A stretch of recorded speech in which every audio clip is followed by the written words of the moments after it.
আসসালামু আলাইকুম viewers, welcome to my Akhtar kitchen. কেমন আছেন আপনারা সবাই? আশা করি ভালো আছেন। আমিও ভালো আছি আলহামদুলিল্লাহ। আজকে আপনাদের সাথে শেয়ার করব বিলম্বুর আচার। এই আচার খুব সহজেই আপনারা বাসায় তৈরি করে নিতে পারবেন। এটি কিন্তু খেতে খুব মজা। অনেকেই টকের জন্য বিলম্বু খেতে চায় না, তাই সেজন্য এটা আচার করে নিলে খুব ভালো হয়। আমি প্রথমে নিয়েছি বিলম্বু। আমি এখানে আস্ত বিলম্বু নিয়েছি পরিষ্কার করে। আর প্রথমে চুলায় বসিয়ে দিচ্ছি একটি ফ্রাই প্যানে দিয়ে দিচ্ছি আমি 100 গ্রাম পরিমাণ সরিষার তেল। সরিষার তেলটা গরম হওয়া পর্যন্ত আমি একটু অপেক্ষা করব। সরিষার তেলটি গরম হয়ে আসলে আমি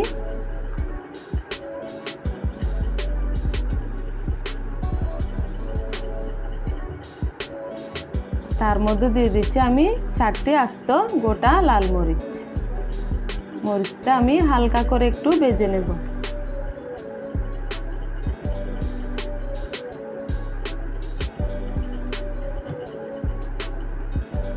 তারপর দিয়ে দিচ্ছি 4-5টা তেজপাতা। তারপর দিয়ে দিচ্ছি 3-4টা লং এলাচ।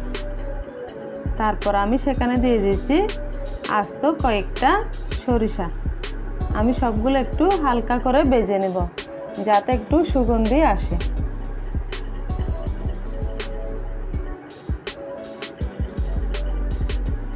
তারপর আমি সেখানে দিয়ে দেব আস্ত গোটা বিলম্বুগুলি আমি একটু হলুদ কালার আসা পর্যন্ত হালকা করে ভেজে নেব।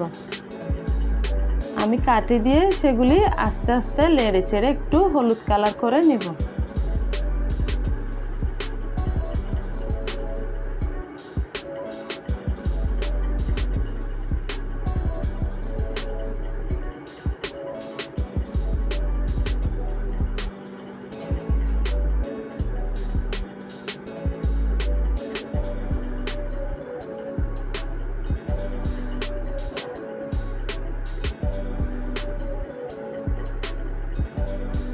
বিলম্বুর আচারটা কিন্তু খেতে খুব মজা। আপনারা বাসায় অন্তত একবার হলে ট্রাই করে দেখবেন। আমি বিলম্বুটা হলুদ কালার হয়ে এলে তার মধ্যে আমি দিয়ে দিচ্ছি 1 চামচ পরিমাণ রসুন বাটা, 1 চামচ পরিমাণ সরিষা বাটা।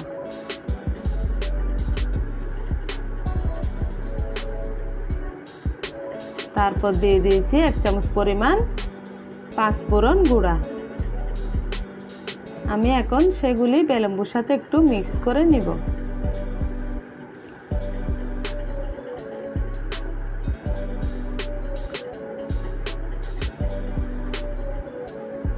মিক্স করা শেষে আমি তার মধ্যে দিয়ে দিচ্ছি 1/2 চামচ পরিমাণ লাল মরিচের গুঁড়া, 1/2 চামচ পরিমাণ হলুদ গুঁড়া। সেটাও আমি বিলম্বুর সাথে একটু মিক্স করে নিব। একটু পরপর এক এক উপকরণ দিয়ে একটু হালকাভাবে মিক্স করে নিতে হবে যাতে বিলম্বুর সাথে উপকরণগুলো ভালো করে মিক্স হয়ে আসে। আমি এখন দিয়ে দিচ্ছি 3 টেবিল চামচ পরিমাণ চিনি,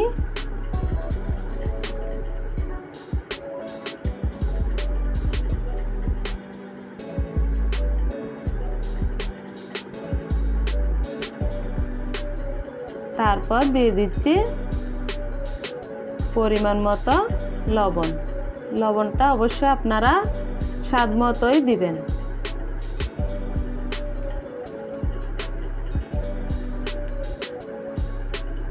এখানে আমার কোনো রকম তেঁতুলের রস এবং লেবুর রস দিতে হবে না, কারণ বিলম্বু অবশ্যই টক, সেজন্য এখানে কোনো টক ব্যবহার করতে হবে না। আমার বিলম্বুর আচারটা প্রায় সম্পূর্ণ তৈরি। আমি এখন পরিবেশনের জন্য একটি বাটিতে নিব। আমার আচারটা একদম সম্পূর্ণ তৈরি। দেখুন খুব সুন্দর হয়েছে দেখতে। এটি খেতেও খুব মজা এবং সুস্বাদু। আপনারা বাসায় একবার হলেও সেটা বানিয়ে দেখবেন। আমার ভিডিওটি ভালো লাগলে অবশ্যই কমেন্ট করে জানাবেন এবং আমার ভিডিওটি শেয়ার করবেন আর আমার চ্যানেলটি অবশ্যই সাবস্ক্রাইব করবেন। খোদা হাফেজ।